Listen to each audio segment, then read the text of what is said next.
Call the member for Wills. Thank you, Deputy Speaker. We have discussion in this place from time to time about the issue of intergenerational equity, and I think this is a really important issue. I am very concerned that this generation has been letting young people down in all sorts of areas, whether it's housing affordability, the cost of education and employment prospects. And, Deputy Speaker, young people are currently experiencing very difficult economic, employment and social circumstances. And I believe that it's a fundamental responsibility and function of any government to help nurture, support and guide our young people to lead happy, productive and fulfilling lives. However, what we've seen from this Liberal government since its election is that they've been more than happy to take the axe to the support and resources that previous governments have provided for young people, and we've seen youth unemployment levels on the rise. The measures in this bill continue the Liberal government's attacks on young Australians, seeking to introduce a one-month wait period for Newstart allowance. So what this bill does is to leave young job seekers under 25 with nothing to live on for a month. It represents an abandonment of young Australians by this government, and Labor will oppose this cut to young Australians, just as we opposed last year's attempt to leave young job seekers with nothing to live on for 6 months. Whether it's 1 month or 6, Labor will not support a measure which pushes young people into poverty and into hardship. Now, how does the government honestly expect people to live during such a period? How do they buy food? How do they pay the rent? How do they pay for the train fare? How do they maintain their dignity, pay to travel, dress for job interviews and the like? Deputy Speaker, this bill also seeks to change the eligibility age for Newstart, pushing job seekers who are between the ages of 22 and 24 onto the lower youth allowance. This is a cut of around $48 a week, or almost $2,500 a year. Now, that is a very significant amount of money, particularly for a young person. And therefore, this is a bill with the potential to lock young people into a cycle of no income support at all, pushing many young job seekers into poverty, homelessness, with the prospect of mental health problems and quite possibly drugs and crime. And, Deputy Speaker, it's not just Labor that thinks that this measure is cruel and unfair. Major welfare organisations right across the country have condemned the policy. The National Welfare Rights Network said that the one-month wait period, and I quote, will place young people in severe financial hardship, leaving them without food, medicines, money for job search and rent. No income means no income, whether it's for 6 months or 4 weeks. There is no place in our social security system for such a harmful approach, and the parliament should reject this plan outright. And John Falzon, the CEO of St Vincent de Paul, said, "This change is a clear admission of the cruelty of this measure without actually abandoning it." ACOS said that the government now proposes to reduce the 6-month wait for unemployment payments for young people to 1 month, yet neither policy has been justified, especially at a time when unemployment is rising. Deputy Speaker, back in February I held a Wills Youth Issues Forum, and it was attended by many social service providers, employment networks and local community leaders, and people at that forum expressed very serious concerns about the approach being taken by the federal government on the question of addressing youth unemployment and social welfare issues. And with unemployment forecast to rise to 6.5%, unemployment staying higher longer than previously estimated, this type of harsh measure is unfair and bad for the economy. Since the federal election in 2013, the unemployment queue has grown by 56,500 more people, bringing the total number of unemployed people to 745,000 on this government's watch. And according to the Department of Employment's March 2015 report, unemployment has increased in my electorate of Wills since Labor left office from 6.1% in September 2013 up to 6.7% in March 2015. In Brunswick, Unemployment rose from 8% in September 2013 to 8.5% in March this year, increased in Brunswick East from 5.7% to 6.4%, increased in Brunswick West from 7.5% to 9.1%, rose in Coburg from 8.5% to 8.9%, jumped in Coburg North from 5.8% to 7.6%, rose in Fawkner from 7.8% to 8.2%, increased in Fitzroy North from 6.1% to 6.4%, and increased across Glenroy and Hadfield from 6.4% to 7.2%. Pascoe Vale South rose slightly from 5.4% to 5.6%, and Strathmore rose from 2% to 2.1%. So, Deputy Speaker, this is a pattern right across the electorate of increasing unemployment.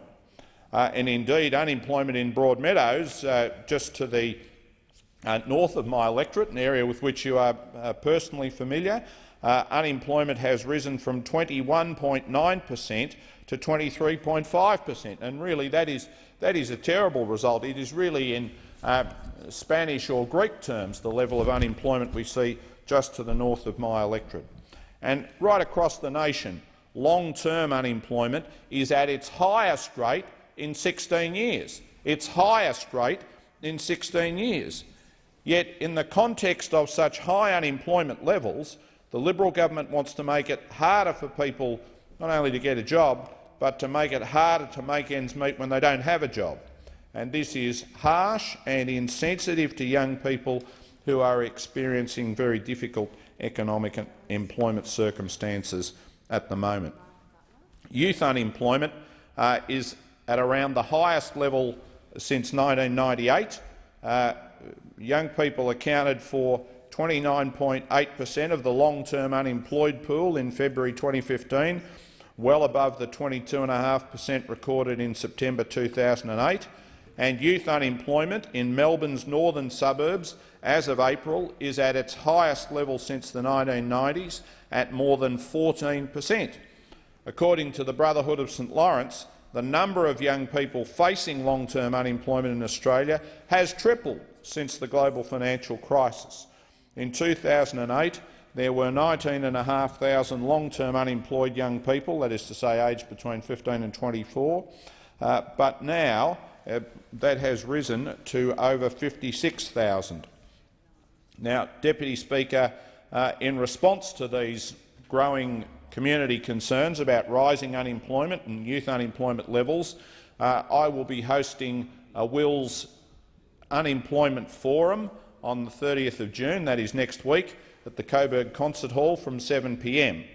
And I believe that providing people with sustainable job opportunities is fundamental to building a prosperous, socially resilient and happier community. Now, the fact that we've seen economic conditions deteriorate and employment opportunities diminish is a matter of real concern in my community, and I am committed to reducing unemployment for local people, and I intend that this forum provides a platform for discussion, ideas and solutions. I'll be bringing together a panel of experts to discuss and identify solutions to address the economic and social issues associated with unemployment and how we as a community can reduce unemployment for our residents.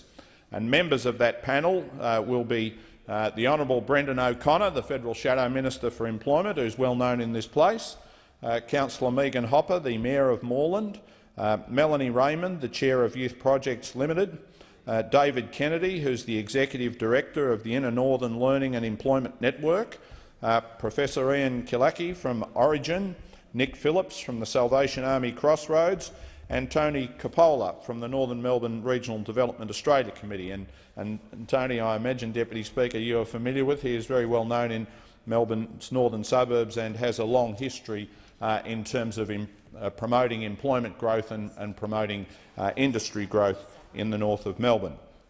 And I look forward to reporting the outcomes of the Wills Unemployment Forum to the House, just as I've done previously with the Wills Youth Issues Forum.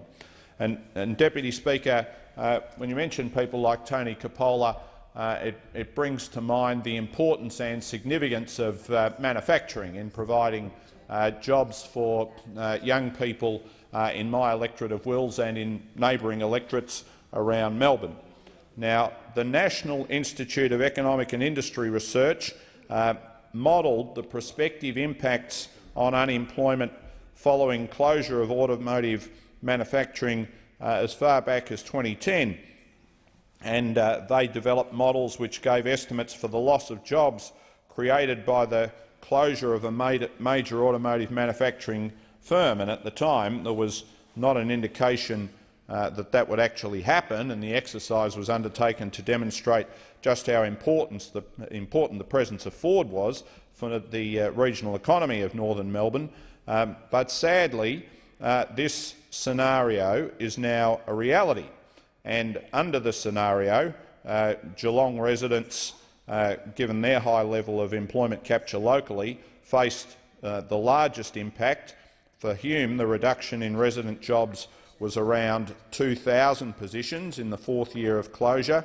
For Whittlesea, the peak was also reached after 4 years, with the best part of 1,000 fewer resident employment positions, and for the City of Moreland, after 4 years, they estimated over 700 fewer positions.